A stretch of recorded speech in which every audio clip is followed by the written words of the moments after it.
তেলাওয়াত চলতিছে। মাঝে মাঝে নামাজের সময় হয়ে গেছে, নামাজ বাচ্চা, ছোট মাসুম বাচ্চা, 5 বছরের বাচ্চা ওযু ইস্তেঞ্জা করে নামাজ পড়ে এসে আবার দাঁড়া হইছে, আবার যেখান থেকে শেষ করেছে ওখান থেকে শুরু করে, এভাবে শুরু করে আবার শেষ করে। ওযু ইস্তেঞ্জার সময় হলে, নামাজের সময় হলে নামাজ পড়ে নাই, এভাবে শুনাইতে যখন শুরু করে দিয়েছে, কুল আউযু বিরাব্বিন নাস মালিকিন নাস ইলাহিন নাস মিন শাররিল ওয়াসওয়াসিল খান্নাস আল্লাযী ইউওয়াসওয়িসু ফি সুদুরিন নাস মিনাল জিন্নাতি ওয়ান নাস। যখন নাস বলে দিয়েছে, আলেম সমাজ ওই ব্যক্তির দিকে তাকাইয়া দেখে, ওই ইংরেজের দিকে তাকাইয়া দেখে, ওই ইংরেজের দু চোখ বেয়ে জর্জর করে পানি ছেড়ে দিয়েছে। আলেমদেরকে ডাক দিয়ে বলে, আলেম ভাই, এতদিন আমি এই কোরআনটাকে বুঝতে পারি নাই, আমাকে যেভাবে চালাইছে আমি সেইভাবে চলেছি, এটা আমি বিশ্বাস করলাম এটা আসমানি কিতাব, এটা আল্লাহ পাক রব্বুল আলামিন নাজিল করেছে। হে ইমাম সাহেব, হে হুজুর, হে ইমাম সাহেব, হে আলেম, আমাকে আপনি সাথে সাথে কালেমা পড়াইয়া দেন। ওই ব্যক্তিকে কালেমা পড়াইয়া মুসলমান বানাইয়া দিয়েছে। কোরআন কত পারদর্শী লিডাররা, যে এই কোরআন নিয়ে গবেষণা করেছে সেই কোরআন তেলাওয়াত, যে কোরআন নিয়ে গবেষণা করেছে সেই মুসলমান হয়েছে। আজ বর্তমান সময় আমাদের এমন একটা অবস্থা হয়েছে, দিনটা ভর কাটাইয়া দেয়, ফজরের পরে প্রতিটা মসজিদ থেকে ঘোষণা আসে, সকালে মক্তব পড়ানো হবে, কে আছেন আপনাদের ছোট ছোট মাসুম বাচ্চাদেরকে মসজিদে পাঠাইয়া দেন। দেখেন এমন একটা সময় চলে এসেছে, এর মধ্যে খ্রিস্টানরা, ইহুদিরা কিভাবে ষড়যন্ত্র শুরু করে দিয়েছে। দেখছে 10টার সময় যদি মাদ্রাসাকে স্কুল চালু করি, দেখা যায় এই সময় বাচ্চারা চলে আসবে, কিভাবে আরবি ধ্বংস করা যায়, কিভাবে আরবিকে দুনিয়ার জমিন থেকে উৎখাত করা যায়। এখন দেখেন ফজরের নামাজের পর থেকে স্কুলগুলো চালু হয়ে গেছে, কি গেছে না? রহমাতুল লিল আলামিন আকা নামদার তাজদার মদিনা উম্মতের কান্ডার নবী মুহাম্মদুর রাসূলুল্লাহ সাল্লাল্লাহু আলাইহি ওয়াসাল্লামকে যে কোরআন নাযিল করেছেন, কোরআন দান করেছেন, আল্লাহ পাক রব্বুল আলামিন ডাক দিয়ে বলেন, নবী আমার, আপনাকে যে কোরআন দান করেছে, আপনি সর্বপ্রথম মানুষদের কাছে কোরআন প্রচার করুন, কোরআন তেলাওয়াত করুন। যখন কোরআন তেলাওয়াত করে, মক্কার কিছু কিছু ইহুদিরা বলে এগুলো মুহাম্মদ নিজে বানাইছেন, এগুলো কোনো আসমান থেকে আসা কোনো কিতাব নয়, এইগুলো হচ্ছে কবিতা, যেই কবিতা মুহাম্মদ মসজিদের মধ্যে বিভিন্ন জায়গার মধ্যে গিয়ে তেলাওয়াত করে পড়ে।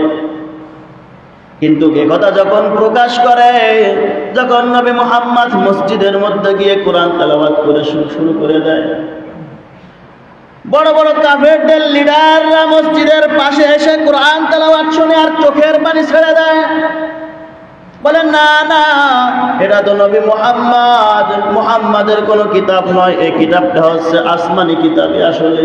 কিন্তু তারা নবীর কাছে প্রকাশ করে এগুলো হচ্ছে জাদু মন্ত্র। মুসলমান ভালো করে বুঝবেন, সময় কম। আল্লাহ পাক রব্বুল আলামিন যে কোরআন আমাদেরকে দান করলেন, প্রতিটা মানুষের জন্য কোরআন যেভাবে নামাজ পড়া ফরজ করেছেন, মুসলমানদের জন্য যেভাবে রোজা রাখা ফরজ করে দিয়েছেন, মুসলমানদের জন্য যেভাবে টাকা হইলে হজ করা ফরজ করে দিয়েছেন, মুসলমানদের জন্য যেভাবে টাকা হইলে, সামর্থ্য হইলে জাকাত করা ফরজ করে দিয়েছেন, জাকাত দেওয়া ফরজ করেছেন। স্বয়ং রব্বে কারীম আল্লাহ পাক রব্বুল আলামিন জানিয়ে দেয়, নবী মুহাম্মদ, আপনি আপনার উম্মতদেরকে বলে দেন, আপনি আপনার উম্মতদেরকে জানিয়ে দেন, যেভাবে নামাজ আমি ফরজ করেছি, রোজাকে ফরজ করেছি, যেমনি ভাবে হজ ফরজ করেছি, যাকাত ফরজ করেছি, আপনি আপনার উম্মতদেরকে জানিয়ে দেন, প্রতিটা উম্মতে মুহাম্মাদের জন্য কোরআন শিক্ষা করা ফরজ। আমরা কোরআন শিখব না, কোরআন শিখলে হুজুরদের কয় টাকা বেতন, হুজুররা কি করবে, কিভাবে বিল্ডিং করবে নয়। আল্লাহ বলে দিয়েছেন, দুনিয়াতে যতদিন চলো মাতবাড়ি করে তোমার লাভ নাই। যখন আমি দুনিয়ার জমিনে এসেছি, আসার সাথে সাথে আরবি শব্দ আল্লাহু আকবার, আল্লাহু আকবার আমার ডান কানের মধ্যে আজান দিয়ে দিয়েছে, বাম কানের মধ্যে ইকামত দিয়ে দিয়েছে। দেশে কি দেশে না বলেন? প্রতিটা মানুষের কানের মধ্যে আল্লাহু আকবার ধ্বনি দিয়ে দিয়েছে। আল্লাহ পাক রব্বুল আলামিন বলেন, কোরআন তুমি ভালোবাসো না, তবে শুনে রাখো তুমি কোরআন তোমার কাছে ভালো লাগে না যখন তুমি জন্মগ্রহণ করলে তোমার কানের মধ্যে সর্বপ্রথম আল্লাহু আকবার শব্দটা দিয়ে দিল। যখন তুমি আস্তে আস্তে বড় হয়েছ, বিবাহ শাদীর সময় এসেছে, যখন তোমার বিবাহ শাদী দিয়েছে, তখনও তোমার সামনে আরবি খুতবা পাঠ করেছে কি করে না বলেন? বিবাহের সময় আরবি খুতবা পাঠ করে। শুধু তাই নয়, যখন মানুষ মসজিদের মধ্যে যায় নামাজ আদায় করার জন্য যায়, সর্বপ্রথম তখন ওই ব্যক্তি হোক, ইমাম হোক, মুসল্লি হোক, সবাই বলে আল্লাহু আকবার। শব্দটা আরবি না বাংলা? আরবি শব্দ। মুসলমান ভাইরা আমার, শুধু তাই নয়, যখন আপনি দুনিয়ার জমিন থেকে বিদায় করবেন, দুনিয়ার জমিন থেকে বিদায় হয়ে গেছেন, কেউ আপনার সাথী নয়, মানুষ আপনার জানাজা পড়ে কবরে দাফন করার জন্য চলে গেছে। কবরে যখন চলে যায়, আপনাকে যখন কবরের মধ্যে রাখবে, আমরা মানুষদেরকে যখন কবরের মধ্যে রাখি, হাতের মধ্যে মাটি নিয়ে পড়ি, মিনহা খালাকনাকুম ওয়া ফিহা নুঈদুকুম ওয়া মিনহা নুখরিজুকুম তারাতান উখরা, পড়ে কি পড়ি না? মুসলমান আমরা জানি না এটা আরবি শব্দ না কি ফার্সি শব্দ, এটা বুঝি না। তবে আল্লাহ বলে দিয়েছেন, নামাজ, রোজা, হজ, যাকাত যেমনি ভাবে তোমার উপর ফরজ করেছি, আরবি ভাষা, আরবি শিক্ষা করা তোমার জন্য আমি ফরজ করে দিয়েছি। কবরে যখন চলে গেলেন, মুনকার নাকির চলে আসলো, সেখানে তো ভাষা হবে বাংলা, বাংলা ভাষা হবে নি, সেখানে বাংলা ভাষা হবে না। আল্লাহ পাক রব্বুল আলামিন যখন ফেরেশতাকে পাঠাইয়া দেবেন, দুজন ফেরেশতাকে পাঠাইয়া দেবেন, ফেরেশতারাও আপনাকে প্রশ্ন করবে, মান রব্বুকা মান দীনুকা মান হাযার রাজুলুল্লাযী বুইসা ফীকুম, তোমার রবকে, তোমার ধর্ম কি? তোমার সামনে যে একজন মানবকে দেখা যায়, এই মানবকে তোমাদের কাছে পাঠাইছিলাম, তোমরা চেনো নাকি বলো?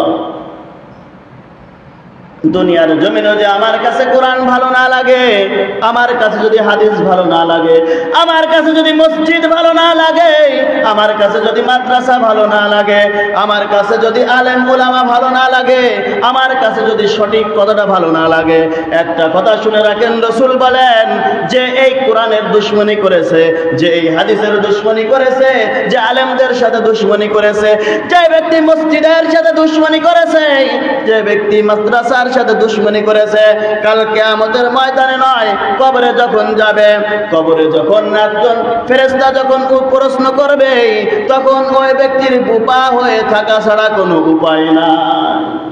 কারণ দুনিয়ার জমিনে মসজিদ মাদ্রাসা ভালো লাগে নাই, আলেমদের ভালো লাগে নাই, কোরআন শিক্ষা করা ভালো লাগে নাই। আমরা বলতে পারি, হুজুর কোরআন কখন পড়ব? আমি তো অনেক কাজের মধ্যে ব্যস্ত থাকি, আমি তো শিক্ষিত, আমি তো বড় একটা কাজের মধ্যে ব্যস্ত থাকি, আমি তো চাকরি বাকরি করি, আমি কখন কোরআন পড়ব? আল্লাহ যদি ডাক দিয়ে বলে, তোকে মাঝে 2টা বছর আমি করোনা ঢুকাইয়া দিয়েছিলাম, করোনার সময় অফিস বন্ধ ছিল, আদালত বন্ধ ছিল, সমস্ত কাজকর্ম বন্ধ ছিল, তখন কি তুমি একটু মসজিদে গিয়ে কোরআন পড়তে পারো না? আমার ঘরের মধ্যে কোরআন রয়েছে, দেখা গেল কোরআন 20 বছর 30 বছর চলে গেছে, খুলিও না। মুসলমান ভাইরা আমার, কোরআন এত শ্রেষ্ঠ সম্পদ। আল্লাহ পাক রব্বুল আলামিন বলেন, যে ব্যক্তি কোরআন তেলাওয়াত করে তার অন্তরগুলো পরিষ্কার হয়ে যায়, যে ব্যক্তি কোরআন তেলাওয়াত করে তার শরীর থেকে, মন থেকে হিংসা দূর হয়ে যায়, যে ব্যক্তি কোরআনকে ভালোবাসে সে আমি আল্লাহকে ভালোবাসে, যে ব্যক্তি কোরআনের মহাব্বত মনের মধ্যে ঢুকাইছে সে রাসূলকে ভালোবাসে, আর যে ব্যক্তি রাসূলকে ভালোবাসে সে আমি আল্লাহকে ভালোবাসে। আমি আল্লাহকে যে ভালোবাসে, আমি আল্লাহ পাক রব্বুল আলামিন ওই ব্যক্তিকে জান্নাত দান করি। মুসলমান ভাইরা রে আমার, কোরআন এমন একটা সম্পদ, কোরআনকে কেউ দুনিয়ার জমিন থেকে মিটাইতে পারবে না। কারণ আল্লাহ পাক রব্বুল আলামিন তার কোরআনের মধ্যে বলেন, ইন্না নাহনু নাযালনা যিকরা ওয়া ইন্না লাহু লাহাফিজুন। আমি আল্লাহ পাক রব্বুল আলামিন লৌহে মাহফুজ থেকে তোমাদের মাঝে কোরআন নাজিল করেছি। এই কোরআন দুনিয়ার জমিনে কেউ সরিয়ে দিতে পারবে না, কোরআন কেউ নিভাইতে পারবে না, পারবেনি। পিছনের দিকে তাকিয়ে দেখেন, আমাদের পূর্বে যে ইংরেজরা শাসন করেছে, সেই ইংরেজরা এক সময় তাদের একটা পরিকল্পনা ছিল কোরআনকে দুনিয়ার জমিন থেকে বিদায় করে দেবে। ইংরেজদের প্রথম কাজ ছিল কোরআনকে দুনিয়ার জমিন থেকে বিদায় করে দেবে। ইংরেজদের কিছু লোক ভারতের মধ্যে এসে বিভিন্ন ছাপাখানা থেকে কোরআনকে সংরক্ষিত করে জ্বালিয়ে পুড়িয়ে শেষ করে দিয়েছিল। এক একটা টিম বের হয়েছিল, দল বের হয়েছিল, যেখানে কোরআন পাবে সেখানেই পুড়িয়ে দেবে। এর মধ্যে একজন লোক দিল্লি থেকে এসেছিল ভারতের মধ্যে। ভারতে এসে তার কাজ ছিল কোরআনগুলিকে জমা করে আগুন দিয়ে ছাই করে দেবে, পোড়াইয়া দেবে, কোরআন দুনিয়ার জমিনে রাখবে না। প্রতিমধ্যে একজন ব্যক্তির সাথে সাক্ষাৎ। ওই ব্যক্তি ডাকতে বলে, ভাই তুমি এখানে কেন এসেছো? বলে, আমি কোরআনকে জ্বালিয়ে পুড়িয়ে দুনিয়ার জমিন থেকে কোরআনকে উৎখাত করে দেব। দুনিয়ার জমিনে আমি কোনো প্রকার কোরআন রাখবো না, আমরা কোরআন রাখবো না, আমাদের কাজ হচ্ছে। মসজিদের ইমাম সাহেব ওই ব্যক্তিকে ডাকতে বলল, ভাই আমি বিশ্বাস করি আপনি কোরআনকে জ্বালিয়ে দিচ্ছেন, এটা আমি মানি, তবে একটা কথা শুনে রাখেন, আপনি যেই ছাপাখানা থেকে কোরআনগুলি নিয়ে আসেন, এই ছাপাগুলি আপনি পুড়াইয়া সারকার করে দিলেন, তবে একজন মানুষের মনের মধ্যে এই 30 পারা কোরআনকে ধারণ করা আছে, এই হাফেজদেরকে আপনি কি করবেন? বলে, তাই নাকি? আমাদের তো ছোট ছোট একটা বই, সেটা মুখস্থ করি না, এত বড় 30 পারা আবার আপনাদের মতো ছোট ছোট বাচ্চাদের মুখস্থ আছে নাকি? বলে, হ্যাঁ মুখস্থ আছে। ওই ব্যক্তিকে ইমাম সাহেব নিয়ে চলে গেল, দিল্লির শাহী মসজিদের মধ্যে নিয়ে গেল। নিয়ে যাওয়ার পর মাদ্রাসার শিক্ষককে ডাকতে বলে, ইমাম হুজুর আপনার কাছে কোনো হাফেজ আছে নাকি? একজন হাফেজ দেন। 8 বছরের একজন বাচ্চা, ছোট বাচ্চা হাফেজকে নিয়ে আসছে। হাফেজ এসে শুরু করে দিয়েছে, ওযু দিয়ে শুরু করে দিয়েছে, আলিফ লাম মিম আলহামদুলিল্লাহি রাব্বিল আলামিন আর রহমানির রহিম মালিকি ইয়াউমিদ্দিন। তেলাওয়াত চলতিছে। মাঝে মাঝে নামাজের সময় হয়ে গেছে, নামাজ বাচ্চা, ছোট মাসুম বাচ্চা, 8 বছরের বাচ্চা ওযু ইস্তেনজা করে নামাজ পড়ে। নামাজ পড়ে এসে আবার দাঁড়া হয়েছে, আবার যেখান থেকে শেষ করেছে ওখান থেকে শুরু করে, এভাবে শুরু করে আবার শেষ করে। ওযু ইস্তেনজার সময় হলে, নামাজের সময় হলে নামাজ পড়ে নাই। এভাবে শুনাইতে যখন শুরু করে দিয়েছে, কুল আউযু বিরাব্বিন নাস মালিকিন নাস ইলাহিন নাস মিন শাররিল ওয়াসওয়াসিল খান্নাস আল্লাযী ইউওয়াসওয়িসু ফি সুদুরিন নাস মিনাল জিন্নাতি ওয়ান নাস। যখন নাস বলে দিয়েছে, আলেম সমাজ ওই ব্যক্তির দিকে তাকাইয়া দেখে, ওই ইংরেজের দিকে তাকাইয়া দেখে, ওই ইংরেজের 2 চোখ বেয়ে জর্জর করে পানি ছেড়ে দিয়েছে। আলেমদেরকে ডাক দিয়ে বলে, আলেম ভাই এতদিন আমি এই কোরআনটাকে বুঝতে পারি নাই, আমাকে যেভাবে চালাইছে আমি সেইভাবে চলেছি, এটা আমি বিশ্বাস করলাম এটা আসমানি কিতাব, এটা আল্লাহ পাক রব্বুল আলামিন নাজিল করেছে। হে ইমাম সাহেব, হে হুজুর, হে ইমাম সাহেব, হে আলেম, আমাকে আপনি সাথে সাথে কালেমা পড়াইয়া দেন। ওই ব্যক্তিকে কালেমা পড়াইয়া মুসলমান বানাইয়া দিয়েছে। কোরআন কত পারদর্শী লিডাররা, যে এই কোরআন নিয়ে গবেষণা করেছে সেই কোরআন তেলাওয়াত, যে কোরআন নিয়ে গবেষণা করেছে সেই মুসলমান হয়েছে। আজ বর্তমান সময় আমাদের এমন একটা অবস্থা হয়েছে, দিনটা ভর কাটাইয়া দেয়। ফজরের পরে প্রতিটা মসজিদ থেকে ঘোষণা আসে, সকালে মক্তব পড়ানো হবে, কে আছেন আপনাদের ছোট ছোট মাসুম বাচ্চাদেরকে মসজিদে পাঠাইয়া দেন। দেখেন এমন একটা সময় চলে এসেছে, এর মধ্যে খ্রিস্টানরা, ইহুদিরা কিভাবে ষড়যন্ত্র শুরু করে দিয়েছে। দেখছে 10টার সময় যদি মাদ্রাসা কেজি স্কুল চালু করি, দেখা যায় এই সময় বাচ্চারা চলে আসবে, কিভাবে আরবি ধ্বংস করা যায়, কিভাবে আরবিকে দুনিয়ার জমিন থেকে উৎখাত করা যায়। এখন দেখেন ফজরের নামাজের পর থেকে স্কুলগুলো চালু হয়ে গেছে কি গেছে না?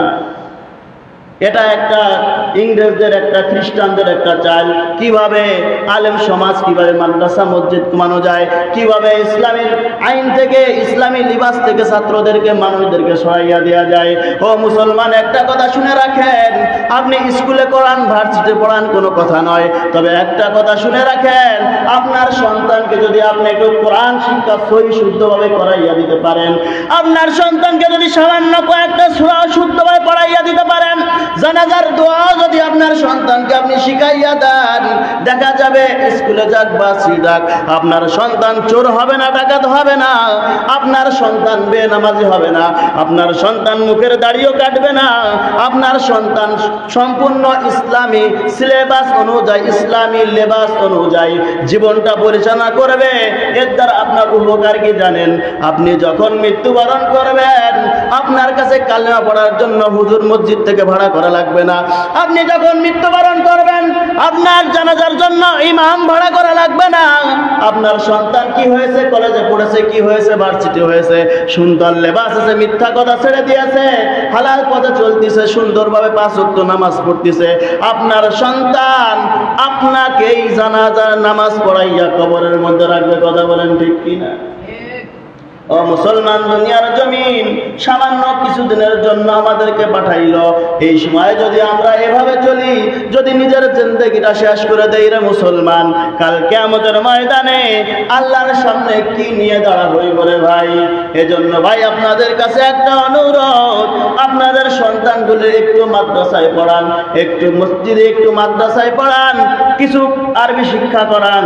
যে মাদ্রাসা পছন্দ হয় আপনি সেই মাদ্রাসার মধ্যে পড়ান, আপত্তি নাই। তবে আপনার সন্তানকে একজন দিনদার বানান। দিনদার যদি না বানান, কাল কিয়ামতের ময়দানে আপনার সন্তান আপনার বিরুদ্ধে মামলা করবে। আপনি হাজী হয়েছেন, আপনি মসজিদের মুয়াজ্জিন, ইমাম হয়েছেন, মাদ্রাসার বড় ইমাম হয়েছেন, মাদ্রাসার বড় মুহতামিম হয়েছেন, শিক্ষক হয়েছেন, তাতে কি হয়েছে? আপনি যদি আপনার সন্তানকে সঠিক পথে না ধরান, কিয়ামতের ময়দানে যখন আপনি আপনার আমলনামা দিয়ে জান্নাতের দিকে রওনা দিয়েছেন, পাশের থেকে আপনার সন্তান ডাক দিয়ে বলবে, আল্লাহ, এই যে আমার বাবা জান্নাতে যায়, কিন্তু এই বাবা আমাকে জান্নাতের পথ দেখায় নাই। এই সন্তান, এই বাবা আমাকে জান্নাতের পথ দেখায় নাই, কিভাবে ভালো পথে চলবো এটা দেখায় নাই। আল্লাহ, আপনাকে আমি বলতে চাই, এই বাবা জান্নাতে যাচ্ছে, আমার কোনো আফসোস নাই, তবে আমি যে জাহান্নামে যাব, এই জাহান্নামের দরজার কাছে আমার বাবাকে টান টান করে শোয়াইয়া দেন। আমার বাবাকে আমি পাড়াইয়া লাইটইয়া আমি এরপরে জাহান্নামের মধ্যে যাব। এমন একটা সম্পদ যে এই কোরআন প্রতিটা মানুষের কাজে লাগে। বিবাহের সময় কাজে লাগে, জন্মের সময় কাজে লাগে, কবরে রাখার সময় কাজে লাগে, ফেরেশতাদেরও কাজে লাগে। এই কোরআন আরবি ভাষা, এমন একটা আরবি ভাষা যে আরবি ভাষা ফেরেশতারা যখন জান্নাতের মধ্যে যাবেন, জান্নাতের মধ্যেও ফেরেশতা এই আরবি ভাষা। কবরে, হাসরে, মিজানে, ফুলসিরাত সব জায়গায় এই আরবি ভাষা। এমন একটা ভাষা যদি আমার কাছে ভালো না লাগে, এই আরবি পড়া যদি আমার কাছে ভালো না লাগে, একটা কথা শুনে রাখেন, কাল কিয়ামতের ময়দানে আল্লাহ পাক রব্বুল আলামিনের সামনে বোবা হইয়া ছাড়া দাঁড়াইতে পারবেন না। একটু ফিরে আসেন, আরবির দিকে একটু ঝোঁকেন, সন্তানদেরকে একটু মক্তবে পড়ান, একটু আরবি শিক্ষা গ্রহণ করান।